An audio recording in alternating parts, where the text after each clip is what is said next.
সমস্যা আলেম ওলামা চলে যেতেন। আল্লাহ পাকের ওলি ও হযরত আহমদ ইবনে হাম্বল রাহমাতুল্লাহ আলাইহি হুজুর আল্লাহ পাক আপনাকে এত বড় আলেম করে দিয়েন, এত বড় শিক্ষিত করে দিয়েন। আল্লাহ পাক আপনাকে এত বড় হাদিসের ইমাম করলেন, এত বড় তাফসীরের পণ্ডিত করলেন, এত বড় ফিকহের জ্ঞানী করলেন।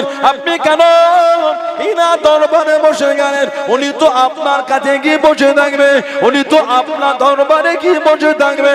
ও যুবক, আল্লাহর ওলি চার ইমামের এক ইমাম হযরত ইমাম আহমদ ইবনে হাম্বল রাহমাতুল্লাহ জানিয়ে দিলেন, ও সমস্ত আলেম উলামা গণ, আমি আহমদ ইবনে হাম্বল, আল্লাহ পাক আমাকে জাহিরি ইলম শিখিয়েছে, হাদিস শরীফের ইলম দিয়েছেন, তাফসীরের ইলম দিয়েছেন, ফিকহের জ্ঞান দিয়েছেন। আমি আহমদ ইবনে হাম্বল এখনো পর্যন্ত আল্লাহ পাকে অর্জন করতে পারিলাম। হযরত বিশর আল হাফি রাহমাতুল্লাহ আলাইহি আল্লাহ পাকে অর্জন করে নিয়েছেন, আল্লাহ পাকে অর্জন করে নিয়েছেন। কিভাবে অর্জন করলেন, কিভাবে আল্লাহকে পেলেন, ওই শিক্ষাটা নেবার জন্য, ওই রাস্তাটা শিখবো বলে হযরত বিশর আল হাফি রাহমাতুল্লাহ আলাইহি দরবারে গিয়ে বসেছি। জোরে বলুন সুবহান, আর একটু জোরে বলুন সুবহান।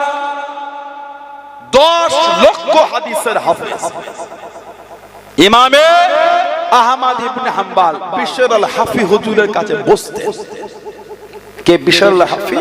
শুক্রবারে মসজিদ জুমার নামাজ পড়ে বার হয়ে গেলেন, তারা হুড়ু করে একজন লোক হুজুরকে দেখতে, এত বড় আল্লাহর ওলি, বাকি নামাজগুলো কে পড়বে?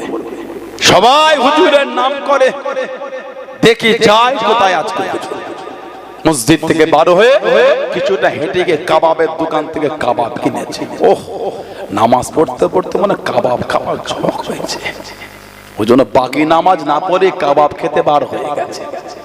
আর একটু আগিয়ে গিয়ে একটু নরম রুটি কিনেছে, রুটি, ও বাবা রুটি দিয়ে কাবাব খাবে। যাই দেখি আজকে কোথায় টুকটুক করে হেঁটে হেঁটে একটু বন জঙ্গলে ঢুকছে। ও বাবা লোকালয়ে খাবে না, জঙ্গলে খাবে লুকিয়ে। কিছুটা গিয়ে হযরত বিশর আল হাফি রাহমাতুল্লাহ একটা জীর্ণ ভগ্ন অবস্থায় বাড়ির দরওয়াজাটা খুলে ভিতরে চলে গেলেন। একটা যায়ীফ মানুষ, কমজোর, ওনাকে উঠিয়ে বসে এই রুটি ছিঁড়ে কাবাব দিয়ে ছিঁড়ে ছিঁড়ে হুজুর ওনাকে খাওয়াচ্ছে। বলো সুবহানাল্লাহ। আর বলছেন, শুক্রবারে আমার আসতে একটু দেরি হয়ে যায়, কিছু মনে করুন, আমি বিশারকে মাফ করে দিও, আমি তো বাকি নামাজ না পড়েই চলে এসেছি, শুক্রবার একটু দেরি হয়ে যায়। উনি জবাব দিচ্ছেন, বিশার তুমি আমাকে 14টা বছর ধরে এইভাবে প্রতিদিন এসে খাইয়ে যাও, আজ 14 বছর হয়ে গেল প্রতিদিন আমার খেদমত এইভাবে করছো। বলো সুবহানাল্লাহ। লোকটা বাইরে দাঁড়িয়ে দাঁড়িয়ে ঝরঝর করে কাঁদছে, কি ভাবলাম আর কি হলো। 14 বছর হুজুর প্রতিদিন দিয়ে আল্লাহ পাকের ওই কমজোর বান্দাটাকে হুজুর প্রতিদিন গিয়ে খাইয়ে আসতে। বলুন সুবহানাল্লাহ। হযরত জুবাইর ইবনুল আওয়াম রাদিয়াল্লাহু তাআলা মাত্র 15 বছর বয়সে মুসলমান। যেদিন আবু বকর সিদ্দিক মুসলমান হয়েছিলেন তার পরের দিনে গিয়ে উনি মুসলমান হয়েছে। জুবাইর ইবনুল আওয়াম রাদিয়াল্লাহু তাআলা আমাদের নবীর নিজের ফুফুতো ভাই ছিলেন। ওনার আম্মার নাম ছিল সাফিয়া বিনত আব্দুল মুত্তালিব, আর ওনার ফুফু ছিলেন আমাদের মা সাইয়্যিদা তাহেরা তাইয়্যিবা খাদিজা রাদিয়াল্লাহু তাআলা আনহা। জুবাইর ইবনুল আওয়াম হুজুরের নিজের ফুফু ছিল আমাদের মা, নবী পাকের স্ত্রী খাদিজাতুল কুবরা রাদিয়াল্লাহু তাআলা আনহা, যাকে স্বয়ং আল্লাহ পাক তিনি নিজে সালাম পাঠিয়েছেন। জোরে বলবেন না, আর একটু জোরে বলা গেল না। আল্লাহ নবী জাবালে নূরে চলে গেলেন।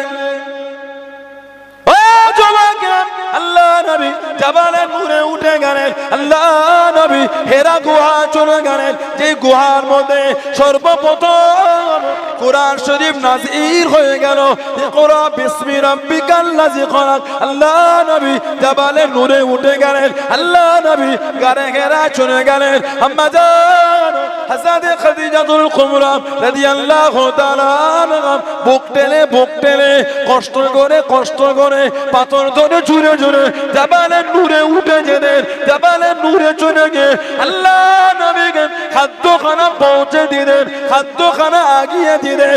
ও যুবক, ও আমার মুরব্বি বাপ জানেরা, মায়েরা, বোনেরা, মহিলা, আল্লাহ পাকের দরবারে এতটা পছন্দ হয়ে গেল, এতটা কবুল হয়ে গেল, আল্লাহ পাক জানিয়ে দিলেন, আল্লাহ পাক পাঠিয়ে দিলেন, ও হযরত জিবরাইল আমার হাবিবকে গিয়ে জানিয়ে দেন, আমার হাবিবকে গিয়ে বলে দেন, আমি আল্লাহ আমার হাবিবের স্ত্রী খাদিজাকে আমি আল্লাহ পাক সালাম খানা দিয়ে দিলাম। জোরে বলুন সুবহান, আর একটু জোরে বলুন সুবহান। হাবিব পাহাড়ের চূড়ায় হাবিবের ভালোবাসায় খাদ্য নিয়ে উঠে গেছে। যাও আমার হাবিবকে বলো, আমি আল্লাহ তো খুশি হয়েছি, আমি আল্লাহ খাদিজাকে সালাম পাঠালাম। মায়ের যত টাকা সব নবীর কদমে দিয়েছেন আল্লাহ দ্বীনের জন্য। মদিনা মক্কা শরীফের বড় ব্যবসায়ী আমার মা আল্লাহ রাসূলকে প্রস্তাব দিয়েছিলেন ম্যানেজারের দায়িত্ব, নবী নিলেন। এতটা সততার সাথে আমাদের নবীকে সবাই ডাকতো আল আমিন। সুবহানাল্লাহ বললেন না? 63 বছরের জীবন পৃথিবীর ইতিহাসে দ্বিতীয় দেখাতে পারবেন না, পৃথিবীর ইতিহাস দ্বিতীয় দেখাতে পারবে না। 63 বছরের জীবন একটা মিথ্যা নয়। সুবহানাল্লাহ বলে। টুইটার নাই, ফেসবুক নাই, হোয়াটসঅ্যাপ নাই, উইচ্যাট নাই, সোশ্যাল অ্যাকাউন্ট বলে কিচ্ছু নাই, না টেলিগ্রাম আছে, না ইনস্টাগ্রাম আছে, এভরিথিং কিচ্ছু নাই। তারপরেও গোটা পৃথিবীতে কোটি কোটি মানুষ আজও পাগল। বলুন 1500 বছর হয়ে গেল, না ফেসবুক, না ইউটিউব, না হোয়াটসঅ্যাপ, না টুইটার, না ইনস্টাগ্রাম, কিচ্ছু নাই। 1500 বছর পরও রাসূলের জন্য গোটা পৃথিবীতে কোটি কোটি মানুষ আজও পাগল। জোরে বলো, শয়ে শয়ে নয়, হাজার হাজার নয়, লাখে লাখে নয়, কোটি কোটি মানুষ। আমরা আমাদের স্টাইল দিয়ে ফটো পোস্ট করো, লাইক করছে না। কত রকম টেকনিক, বাবা রাস্তার ধারে বাইক শুইয়ে ফটো তুলেছে, কঠিন ব্যাপার। ফটো তুলতে তুলতে নদীতে নেমেই ভিজি ফটো তুলতে হবে, ফেসবুকে পোস্ট করতেই হবে। তাদের হাত পা একটু মোটরসাইকেল ইচ্ছা করে কাচারকে ছেড়ে ছিলুক ভাইরাল হতে হবে। এত কিছু কায়দা করো, ভিউ হচ্ছে না, লাইকই পড়ে না, ঠিক না? দুবাই চলে গেল, বুর্জ খলিফার সামনে, বুর্জ আল আরাবের সামনে দাঁড়িয়ে ফটো তুলেছি স্টাইল। মালয়েশিয়া টুইন টাওয়ার সামনে দাঁড়িয়ে ফটো তুলে ফেসবুকের ডিপি করেছে না কি সব বলে দিয়ে দিল। তারপরও লাইক পড়েছে না, আর জানার কিচ্ছু না।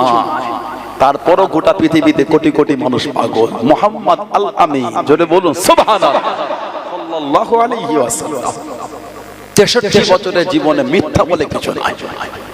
নবী শাসন আমলে থানা ছিল না, পুলিশ ছিল না, প্রশাসন ছিল না, কিচ্ছু নাই। চোর বলে জিনিসই নাই, বিচার করার জন্য পুলিশ লাগে না। সুবহানাল্লাহ। একটাই রাজত্ব, ওটা হলো আমার রাসূলের শাসন আমল। বলুন সুবহানাল্লাহ। সোনালী জীবন, আল্লাহু আকবার। মা খাদিজাতুল কুবরা রাদিয়াল্লাহু তাআলা আনহা 40 বছর বয়স আমাদের নবীকে বিয়ের প্রস্তাব দিলেন। আল্লাহর রাসূল মায়ের সাথে বিবাহ জীবনে আবদ্ধ হলেন, দাম্পত্য জীবন করলেন। সব অর্থ নবীর কদমে দ্বীনের জন্য দিলেন। আল্লাহর নবী বললেন, খাদিজা রাদিয়াল্লাহু তাআলা আনহা, তোমার সবই মাল তো আমার জন্যই, আমার কথাই দিয়ে দিলে। কষ্ট হয় ইয়া রাসূলুল্লাহ, খাদিজাকে আপনি লজ্জা দেবেন না। আল্লাহ যদি আমাকে আরো মাল দিতেন, আমি ওটাও আপনার কথাই আল্লাহ দ্বীনের জন্যই বিলীন করে দিতাম। সাইয়্যিদা তাহেরা তাইয়্যিবা, স্বয়ং আল্লাহ আমার মাকে সালাম দিয়েছেন।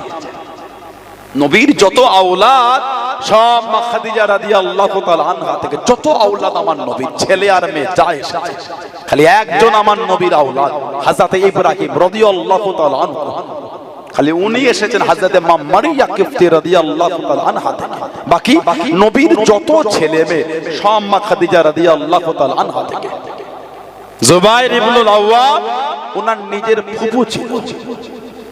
আল্লাহর রাসূল বলেছেন, জুবাইর তোমার ভঙ্গিমায় তোমার ভঙ্গিমায় তোমার ভঙ্গিমায় আল্লাহ পাকের ফেরেশতারা নাজিল হয়েছে, তোমাকে ফলো করে ফেরেশতা এসেছে। জোরে বলবেন না? আর জোরে বলা গেল না?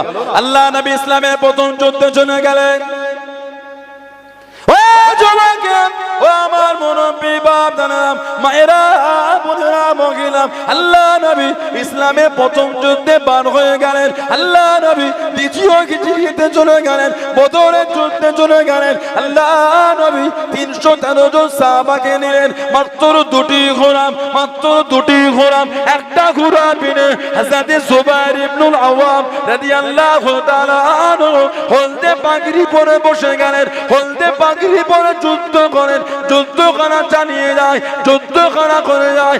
ও জওয়ান, আল্লাহ নবী জানিয়েছিলেন, আল্লাহ নবী শুনিয়েছিলেন, ও বাবা জুবাইর রাদিয়াল্লাহু তাআলা আনহু হলদে পাগড়ি পরে বাবা, হলদে পাগড়ি মাথায় দিয়ে বাবা আল্লাহ পাকের দরবারে এতটা পছন্দ হয়ে গিয়েছে, এতটা কবুল হয়ে গিয়েছে। ও বাবা জুবাইর, আল্লাহ রাব্বুল আলামিন বদরের জমিনে ততজন ফেরেশতা পাঠিয়ে দেন, সবার মাথায় হলদে পাগড়ি পরে এসেছে। জোরে বলুন সুবহান, আর একটু জোরে বলুন সুবহান।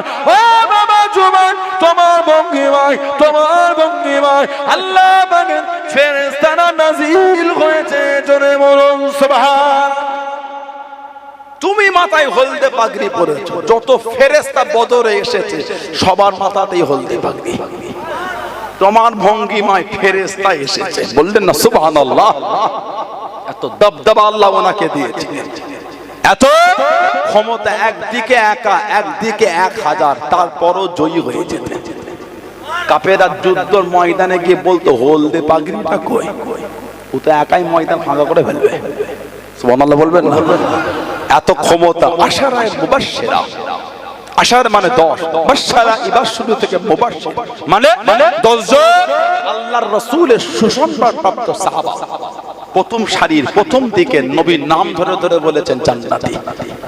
এই 10 জনের মধ্যে উনি একজন, জুবাইর রাদিয়াল্লাহু তাআলা আনহু।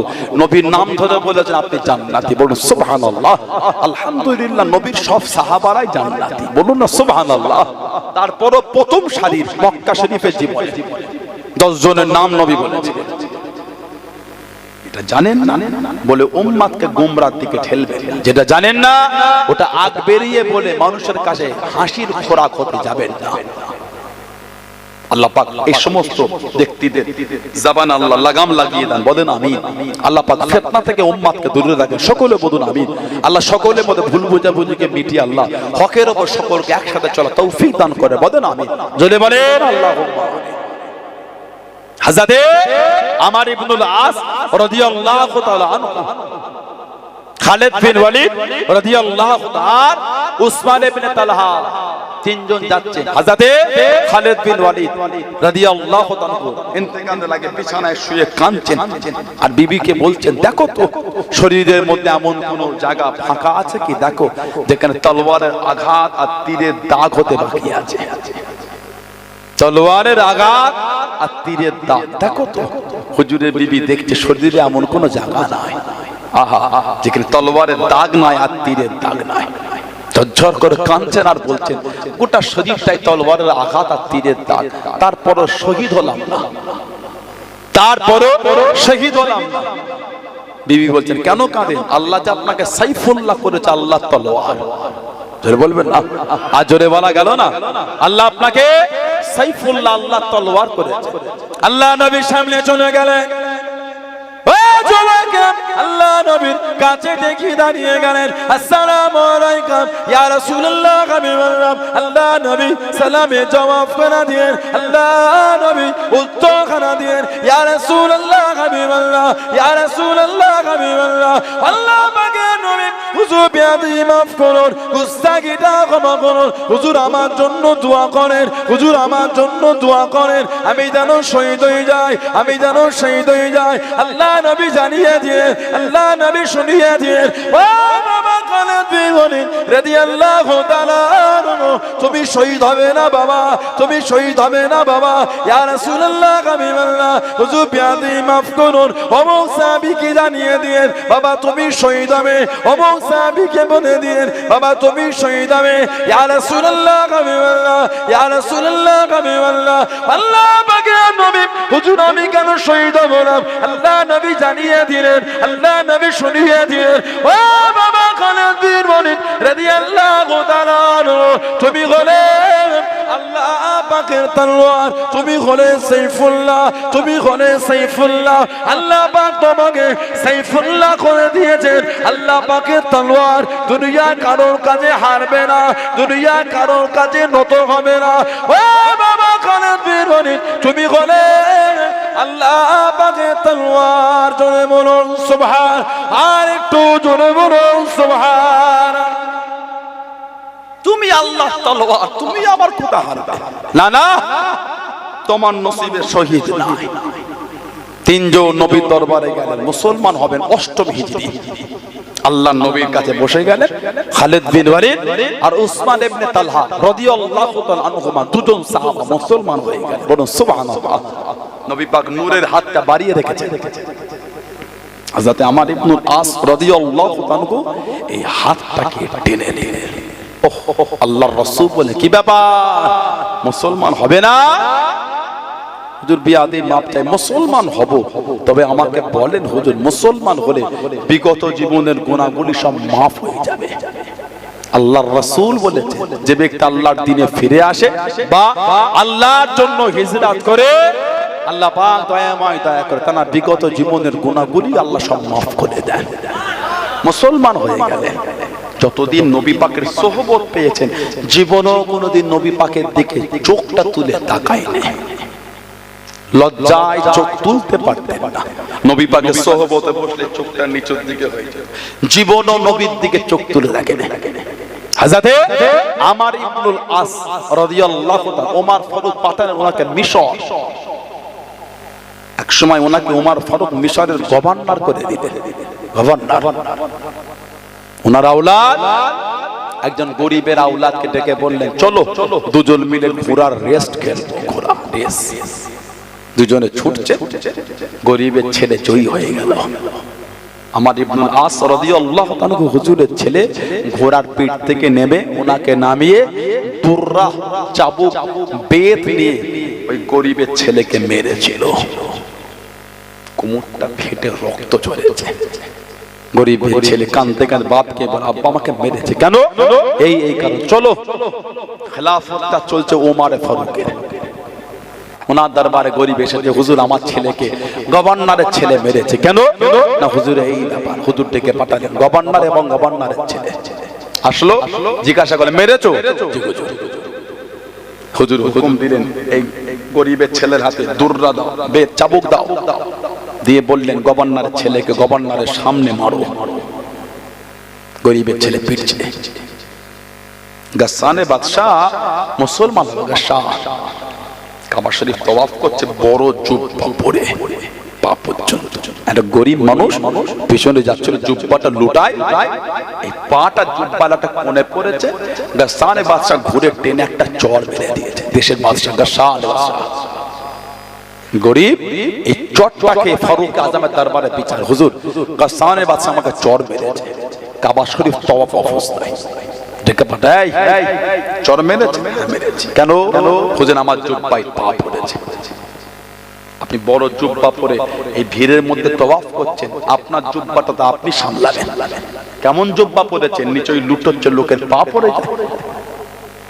মাপ চান, মাপ চান, ওনার থেকে ক্ষমা চান। উনি যদি মাফ করে রেহাই, যদি আজকে রাতের মধ্যে মাপ না চাইতে পারে, আগামীকাল সকালে সবার সামনে ওই গরিব গাসানে বাদশাকে বলছে আপনার গালে চড় মারবে। কি বিচার সাহাবাদের! হযরতে ওমর ফারুক বলছে গরিবের ছেলেকে মারো, গভর্নরের ছেলেকে মেরেছে, গভর্নরের শরীর থেকে জামা, দামি জামা খুলে দাও। হুজুর উনি তো গভর্নর, উনার তো দোষ নাই, ছেলে দোষ। না না, আগামী দিন কোন এরকম দায়িত্বপ্রাপ্ত লোকের ছেলের মনে চিন্তা না হয় আমার বাপ দায়িত্ব আছে বলে আমার 7 গুণ মা, ওর সামনে ওর বাপের শরীর থেকে দামি জামাটা, পোশাকটা খুলে দাও। সে আমর ইবনুল আস রাদিয়াল্লাহু তাআলা 15 হিজরিতে বাইতুল মুকাদ্দাস এই খ্রিস্টানদের কাছ থেকে ছিনিয়ে ওমর ফারুকের হাতে উঠিয়েছিলেন। জোরে বলুন সুবহানাল্লাহ। 3500 সৈন্য নিয়ে মিশরে গেছেন, বর্ডারে গিয়ে চিঠি লিখছেন, হুজুর এদের সৈন্য অনেক, আরো কিছু পাঠান। ওমর ফারুক আরো 4000 সৈন্য পাঠিয়েছেন। চিঠিতে লিখেছেন প্রত্যেক 1000-এর সাথে এক একজনকে দিলাম, যে এক একজন আরো 1000-এর সঙ্গে লড়ার ক্ষমতা রাখে। এই 4 জনের মধ্যে একজন ছিলেন হযরত আমর ইবনুল আস, হযরত জুবাইর ইবনুল আওয়াম রাদিয়াল্লাহু তাআলা, যিনি ওই যুদ্ধে 1000-এর অধিক মানুষের সঙ্গে একা লড়াই করেছিলেন। জোরে বলা গেল না? আর জোরে বলা গেল না? হুজুর আমার মক্কা শরীফে আছেন, ও যুবকেরা কানেতে আওয়াজ এসে গেল, আল্লাহ নবীকে ধরে নিয়ে চলে গিয়েছে, আল্লাহ নবীকে শহীদ করে দেবে, আল্লাহ নবীকে জানে মেরে দেবে। আল্লাহ রাসূলের সাহাবী হযরত জুবাইর ইবনে আওয়াম রাদিয়াল্লাহু তাআলা দেওয়ানা হয়ে গেলেন, পাগল হয়ে গেলেন, বিট্টেনে একটা উঁচু জায়গায় দাঁড়িয়ে গেলেন, আল্লাহ নবী ডাক দিয়ে দিলেন, আল্লাহ নবী ডেকে নিলেন, ও বাবা সুবহান রাদিয়াল্লাহু তাআলা, এত চিন্তিত কেন বাবা, এত পেরেশান কেন বাবা? ইয়া রাসূলুল্লাহ হাবিবাল্লাহ, ইয়া রাসূলুল্লাহ হাবিবাল্লাহ, কানেতে আওয়াজ এসে গেল, কানেতে শব্দ এসে গেল, আপনাকে ধরে নিয়ে চলে গিয়েছে, শহীদ করে দেবে, জানে মেরে দেবে। আমি জুবাইর সহ্য করতে পারলাম না, তলোয়ারটা বার করে নিয়ে আপনার জন্য বার হয়ে গেলাম, আল্লাহ নবী জানিয়ে দিলেন, আল্লাহ নবী শুনিয়ে দিলেন, ও বাবা সামারাম, আমি নবী আমার জুবাইর ইসলামের মধ্যে সর্বপ্রথম তলোয়ার উত্তোলনকারী। জনে বলুন সুবহান, আর একটু জনে বলুন সুবহান। আল্লাহ নবী জানিয়ে দিলেন, আল্লাহ নবী শুনিয়ে দিলেন, ও বাবা সুবহান, তুমি হলে ইসলামের মধ্যে সর্বপ্রথম তলোয়ার উত্তোলনকারী। তোমার আগে ইসলামের মধ্যে তলোয়ার কেউ তুলতে পারে না, তুমি হলে ইসলামের মধ্যে সর্বপ্রথম তলোয়ার উত্তোলনকারী। জনে বলুন সুবহান, আর একটু জনে বলুন সুবহান। তুমি হলে প্রথম যে দিনে তলোয়ার উঠিয়েছে। ইসলামের সর্বপ্রথম প্রকাশ্য তলোয়ার তুলেছিলেন জুবাইর ইবনুল আওয়াম রাদিয়াল্লাহু তাআলা আনহু। জোরে বলবেন না? উনার আগে কেউ তলোয়ার তুলতে পারে না। দ্বীনের জন্য যে খেদমত, আল্লাহু আকবার। 3 জন সাহাবা প্রকাশ্য কাফেরদের বলে, এই তোদের ক্ষমতা থাকলে আমাদের বাঁধা দিয়ে দেখাবি, আটকাবি। তোদের সামনে বলছে মক্কা শরীফ থেকে হিজরত করে মদিনা শরীফে যাব, পারলে একটু বাঁধা দিয়ে দেখবে। 3 জন, একজন সাইয়্যিদুনা সাইয়্যিদুশ শুহাদা, আমার নবী পাকের চাচা হযরত আমির হামজা রাদিয়াল্লাহু তাআলা, যিনি উহুদের যুদ্ধে শহীদ হয়েছিলেন। আমির হামজা রাদিয়াল্লাহু তাআলা নবী বলেছেন যে আমার চাচার কবরের কাছে দাঁড়িয়ে সালাম দেবে, কবরটা জিয়ারত করবে, আমার চাচা কিয়ামত পর্যন্ত তার জন্য আল্লাহ পাকের দরবারে দোয়াটা চাইতে থাকবে। জোরে বলা গেল না? হযরতে আমির হামজা। 2 নম্বর হযরতে ওমর রাদিয়াল্লাহু তাআলা আনহু। আল্লাহ নবী জানার সামনে বলেছেন, লাউ কানা নবিয়ুন বাদি লাকানা ওমর। আল্লাহ যদি আমার পরে কাউকে নবী করতেন, আল্লাহ আমার ওমর ফারুককেই নবী করতেন। তারপরেই বলেছেন, আনা খাতামান নবী ইল্লা নবিয়্যা বাদি। অন্য রিওয়ায়াতে আছে লা বাদি নবিয়্যা, আমি হলাম শেষ নবী, আমার পরে আর হবে না নবী। যদি হতো আল্লাহ আমার ওমর ফারুককেই নবী করতেন। অন্য নবীদের পরে নবী, আমাদের নবী আখেরি নবী। অন্য নবীদের নবুয়াতের পরে নবুয়াত, আমার নবী হচ্ছেন খাতমে নবুয়াত। জোরে বলো। তারপরও আমাদের ভারতবর্ষের পাঞ্জাব বলে একটা রাজ্য আছে, এই পাঞ্জাব রাজ্যে কাদিয়ান বলে একটা জায়গা আছে। কাদিয়ান একটা কাফের বেরিয়েছিল, কাফের, যার নাম মির্জা গোলাম শয়তান কাদিয়ানী, যে নিজেকে নবী দাবি করেছিল। আস্তাগফিরুল্লাহ বলেন।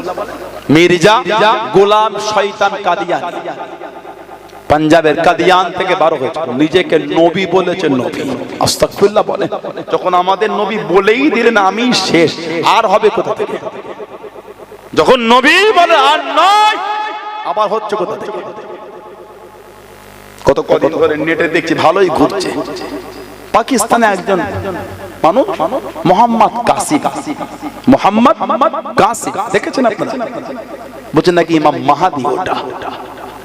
দেখেছেন ভিডিওটা? কেউ পাকিস্তানে দাড়িটা চাঁচা, দাড়ি নেই, চকচক করছে একদম, চকচক করছে, শার্ট আর প্যান্ট, বলছে ওটা ইমাম মাহাদি। ঠিক কীর্তি দেখেছে? উম্মতকে গুমরাহ দিকে ঠেলে দেওয়া হচ্ছে। হযরত ইমাম মাহদী আলাইহিস সালামের কথা আল্লাহর রাসূল বলেছে, জানাকে অনেকটা আমি নবী আমার মতন দেখতে হবে। সুবহানাল্লাহ বলে। জানার নাম আমি নবী আমার নামে হবে, জানার আব্বার নাম আমি নবী আমার আব্বার নামে হবে। ইমাম মাহদী আলাইহিস সালাম 7 বছর, 8 বছর বা 9 বছর, তিনটের মধ্যে কোন একটা বছর পর্যন্ত তিনি খেলাফত চালাবেন। এত বরকত আল্লাহ ওনার জামানায় দেবে, আর উনি এত দান করবেন। বলুন না সুবহানাল্লাহ। দুই রকম বাড়াই, এক রকম উনি আসবেন মদিনা শরীফে বা কুফা। হুজুরের জন্ম মদিনা শরীফ বা কুফা। কাবা শরীফ তওয়াফরত অবস্থায় কাবা শরীফের ভেতর থেকে একটা গায়েবী আওয়াজ আসবে, হাজা খলিফাতুল্লাহ মাহদী, হাজা খলিফাতুল্লাহ মাহদী। 7 বছর, 8 বছর বা 9 বছর ওনার পিছনে ইক্তিদা করে নামাজ পড়বেন হযরত ঈসা আলাইহিস সালাম। জোরে বলুন। ঈসা আলাইহিস সালাম আবার দুনিয়ায় আসবেন, নবী হয়ে নয়, আমাদের নবীর উম্মত হয়ে। বলুন সুবহানাল্লাহ। 40 বছর রাজত্ব করতে। দাজ্জাল, কাফের, জাহান্নামী, জাহান্নামার কীট, জাহান্নামার খোরাক। এই দাজ্জাল যার সাথী হবে 70,000 ইহুদি, এই দাজ্জালকে কতল করে জাহান্নামায় পাঠাবে ঈসা আলাইহিস সালাম। 40 বছর রাজত্ব করবে, উম্মতকে খালি গোমরাহর দিকে ঠেলা করছে। এই নবী ও ইমাম মাহদী, ওটা ওই, ওটা অমুক। আল্লাহ ফিতনা থেকে উম্মতকে দূরে রাখেন। বলেন আমিন। জোরে বলেন আল্লাহুম্মা। হযরত ওমর 3 নম্বর, জুবাইর ইবনুল আওয়াম রাদিয়াল্লাহু তাআলা, এই তিনজন বলেছিলেন আটকাতে পারে। দেখ তোদের ক্ষমতা থাকে তো সামনে আসবি, তোদের সামনে বলছি হিজরত করে মদিনা শরীফে যাব। এত দবদবা আল্লাহ ওনাদের দিয়েছিলেন। জোরে বলবেন না সুবহানাল্লাহ। কম কষ্ট সাহাবাদের, কম দুঃখ নবী পাকের সাহাবাদের। জুবাইর ইবনুল আওয়াম রাদিয়াল্লাহু তাআলা নিজের চাচা ছিল কাফের, বদরের যুদ্ধে নিজের চাচাকে নিজে জাহান্নামে পাঠিয়েছিল। জুবাইর ইবনুল আওয়াম মাত্র 15 বছর বয়সে মুসলমান। হুজুরকে খাজুর কাঁধে পাটির দানে চাটাইতে জড়িয়ে দিল। খাজুর কাঁধে পাটা তৈরি পাটিতে জড়িয়ে দিও, দড়িতে বেঁধে দিয়ে শরীরটা দড়িতে বেঁধে নিয়ে আগুন ধরিয়ে দিল। ও যুবক, আল্লাহ রাসূলের সাহাবী, আল্লাহ রাসূলের প্রভূত ভাই হযরত জুবাইর ইবনুল আওয়াম রাদিয়াল্লাহু তাআলা আনহু শরীরের চামড়াখানা পুড়ে গিয়ে খসে খসে পড়ে যায়, গোশতখানা সিদ্ধ হয়ে গেল। নাক দিয়ে মুখ দিয়ে, নাক দিয়ে মুখ দিয়ে ধোঁয়াখানা লাঞ্চে চলে গেল। দম নিতে পারে না, নিঃশ্বাস নিতে পারে না। ও যুবক, চাচা কাফের সামনে দাঁড়িয়ে গেল। জুবাইর, আল্লাহকে বলে দাও, নবীকে বলে দাও, কুরআন খানা বলে দাও, দিন খানা ছেড়ে দাও। ও যুবক, মানা কাকে বলে? আল্লাহ, আল্লাহর রাসূলকে কানা মেরে যে মোহাম্মত কাকে বলে? প্রেম কাকে বলে? নবীর বাংলা কাকে বলে, নবীর মুহাব্বত কাকে বলে। আল্লাহ রাসূলের সাহাবী হযরত জুবাইর ইবনুল আওয়াম রাদিয়াল্লাহু তাআলা চামড়া খসা শরীরে, গোশত সিদ্ধ হওয়া শরীরে আল্লাহ রাসূলের সাহাবী জানিয়ে দিয়ে চাচা যান, আমি জুবাইর যদি জানে মারা যায়, আমি জুবাইর যদি শহীদ হয়ে যায়, আমার অন্তর থেকে আল্লাহ রাসূলের মুহাব্বতটা মুছবে না। জোরে বলুন সুবহান, আর একটু জোরে বলুন সুবহান। শরীর পাটিতে জড়িয়ে দড়িতে বেঁধে আগুন ধরিয়েছে, চামড়া খসে খসে পড়েছে, গোশত সিদ্ধ, লাংসে ধোঁয়া ঢুকেছে, দম নিতে পারে না। তখন বলছে চাচা শহীদ হয়ে যাব, কলেমা ছাড়বো না।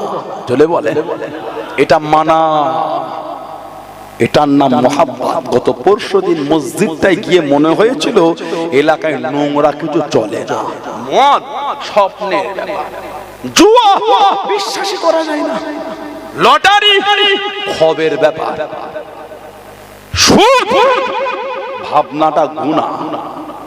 জুম্মায় মসজিদে গেলে কোনো মনে হয় যেদিকেই দেখছে আল্লাহর ওলি, কঠিন ব্যাপার। মসজিদে জুমায় গেলে, ঈদগায় ঈদের দিন গেলে মনটা খুশি হয়, খালি নতুন চকচক করছে, নতুন টুপি, নতুন রুমাল, নতুন জামা, নতুন জুতো, নতুন লুঙ্গি, নতুন চশমা, নতুন ঘড়ি, সব নতুন। গাড়িটা বলে চাঁদরাতে কিনেছি আমি, কালকে বাইকটা কিনে নামালাম, সিটের পলিথিনটা সব নতুন। ঈদগায় গেলে মনে হয় না এলাকায় এই নোংরা গুলি চলে। আসলে কি তাই? সুদ ছেলেরা ওভারটেক করে, এখন মেয়েরাও চলছে। কথা বুঝতে পারছেন? ছেলেদের পাট ওভারটেক হয়ে মহিলাদের কাছে পৌঁছে গিয়েছে। সুদ সমিতি করে, সমিতি দল করেছে, টিম করেছে, টিম 15 জনের দল হয়েছে। ইঞ্জিল ভ্যান মাসে মাসে সব 2-3টে ইঞ্জিল ভ্যান ভাড়া করে আম বাগান চলে গেল, মিটিং হচ্ছে, সমিতির মিটিং চলছে, কঠিন ব্যাপার। রান্না বান্না ফজর থেকে উঠে রান্না হচ্ছে, কি ব্যাপার মায়ের বাড়ি যাবে নাকি আর বলুন, আজকে আমাদের সমিতির মিটিং আছে। জানো মনে হচ্ছে পরীক্ষা দিয়ে চাকরি পাবে। হই হই করে দল বেঁধে সাজুগুজু করে চলে গেল। স্যার চলে আসলো, কাঁধে ব্যাগ নিয়ে চেয়ারে বসে, হ্যাঁ ওই টিমটার টাকা জমা পড়ে না, কিন্তু বলে দিচ্ছি ভালো দলটা ভালো না, এই দলটার পেমেন্ট ভালো। ওই জায়গাটায় প্রতিটা মুহূর্তে আল্লাহ লানাত দিচ্ছে, বলুন নাউযুবিল্লাহ। কত কয়েক মাস আগে কি সব হলো, কদিন ধরে আমাদের ছেলেগুলো খালি সন্ধ্যা হলে সাজুগুজু করে বেরিয়ে পড়লো, ওই ফুলটাঙ্গা চলো চ আজকে বারাসাত ঘুরেই ঢুকবো, যাওয়া হবে। কথা বলে না, বুঝেন না, কঠিন ব্যাপার। কি সুন্দর ড্রেস, ওদের হচ্ছে না এদের হচ্ছে, বোঝা মুশকিল। প্রোগ্রামটা ওদের না এদের, বোঝা মুশকিল। এত সুন্দর সেজে বার হয়েছে, খুশবু খুশবু মেখে সাজুগুজু করে বার হয়েছে, বলে শেষ করে ঢুকবো। ওই অবস্থায় যদি আপনার মরণ হয়ে যায়, কুফরি যাত্রায় মরণ হবে আপনার। ওই অবস্থায় যদি মরণ হয়, কুফরি যাত্রায় মরণ হবে আপনার। কুফরিয়াতে দাঁড়ে দাঁড়ে ঘুরতে ঘুরতে মরণ। লা হাওলা ওয়ালা কুওয়াতা ইল্লা বিল্লাহ। হাত জোর করে বলি ফিরে আসে। সমাজ তাসে ছেয়ে গেছে, 5 জন তাস খেলে দেখছে হচ্ছেটা কি, ঠিক বলছে না বলুন, বলেন নাউযুবিল্লাহ। এখন আবার আমাদের বাড়ি ভাইগুলো এটাই তাস খেলছে, সফটওয়্যার বার হয়ে গেল, ব্যাংকের অ্যাকাউন্টের সঙ্গে লিংক, সফটওয়্যারে তাস খেলে জিতলে ব্যাংকে টাকা ঢোকে, বলুন নাউযুবিল্লাহ। জলে বলুন আস্তাগফিরুল্লাহ, আত্তাকুল্লাহ, আল্লাহকে ভয় করেন। সমাজ লটারি ভরে গেছে। মুরব্বী বাপগুলোকে জিজ্ঞাসা করবে, ছোট্ট নয় বড় পাড়া বাজারটায় আগে লটারির দোকান ছিল না, এখন ছোট্ট পাড়া বাজারে 5 জায়গায় বিক্রি হয়েছে। যেই বাজারটায় চায়ের দোকান 3টে, ওই বাজারটায় লটারির দোকান 6টা। ঠিক বলেছে না ভুল বলেছি? বলে কি ঈমান নিজেকে প্রশ্ন করে, আল্লাহ পাক মাফ করে। নাজাতের কোনো খবর নাই। সমাজে 16 আনা কবরস্থানে গিয়ে দেখবেন সব বংশের মুরব্বী গুরু কাতার দিয়ে শুয়ে আছে। কিছু কিছু কবরের দিকে দেখবেন বাঁশগুলি ভেঙে ভেঙে ঢুকে গেছে। পানি হলে গিয়ে দেখবেন ওই কবরটার নিচে পানি জমে আছে। একদিন আমরাও গিয়ে তাদের কাছে শোবো, যাবো কোথা? একদিন আমাদের কবরের বাস একদিন হয়ে যাবে। আল্লাহ আমাদের মাফ করেন, আল্লাহ আমার ভাইগুলোকে বোঝার তৌফিক দেন, আল্লাহ আমার বোনগুলোকে বোঝার তৌফিক দেন। আল্লাহ দয়াময় দয়া করে আমাদের সকলকে আল্লাহ নোংরা থেকে দূরে রেখে হকের উপর চলা তৌফিক দান করে। বলুন আমিন, জোরে বলেন আমিন, জোরে বলেন আল্লাহুম্মা আমিন। একটু দরুদ শরীফ আল্লাহুম্মা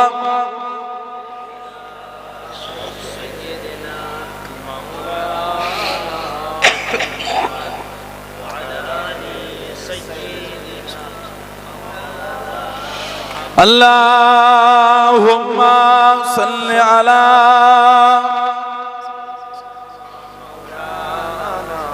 Muhammad wa ala ali sayyidina maulana Muhammad binde ke Muhammad par qurban zamana hai बोलो ना सुबहानअल्लाह। बिंदे के मोहम्मद पर कुर्बान जमाना है, আমার নবীকে না দেখে গোটা জামানাই নবীর উপর পাগল। বলো সুবহানাল্লাহ। बिंदे के मोहम्मद पर कुर्बान जमाना है, बिंदे के मोहम्मद पर कुर्बान जमाना है, जिसे जिसे को भी देखा है वो उनका दीवाना है, जिस जिसे को भी देखा है वो उनका दीवाना है।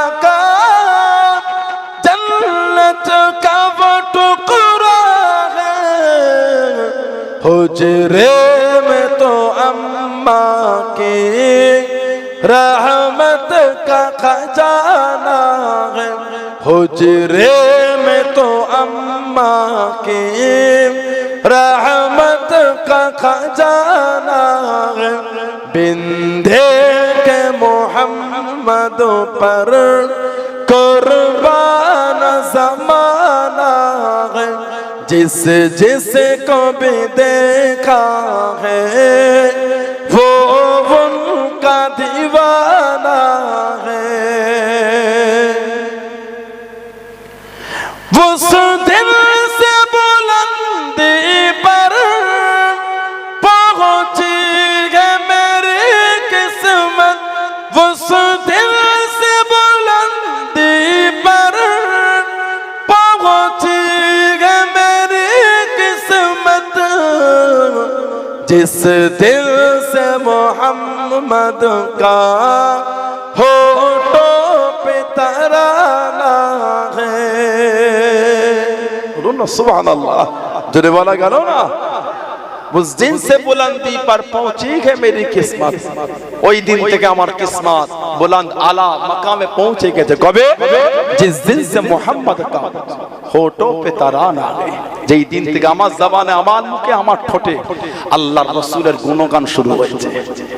যেটা বলা গেল না, जिस दिन से मोहम्मद का होठों पे तराना है, बिंदे के मोहम्मद पर कुर्बान ज़माना है, जिस जिसे को भी देखा है वो उनका दीवाना है। महताब हुआ टुकड़े उंगली के इशारे से, बोलो ना सुभान अल्लाह, जोरे बोला গেল না, নবীর আঙ্গুলের ইশারায় চাঁদ ভাগ হয়েছে। জোরে বলবেন না, জোরে বলা গেল না। महताब हुआ टुकड़े उंगली के इशारे से, महताब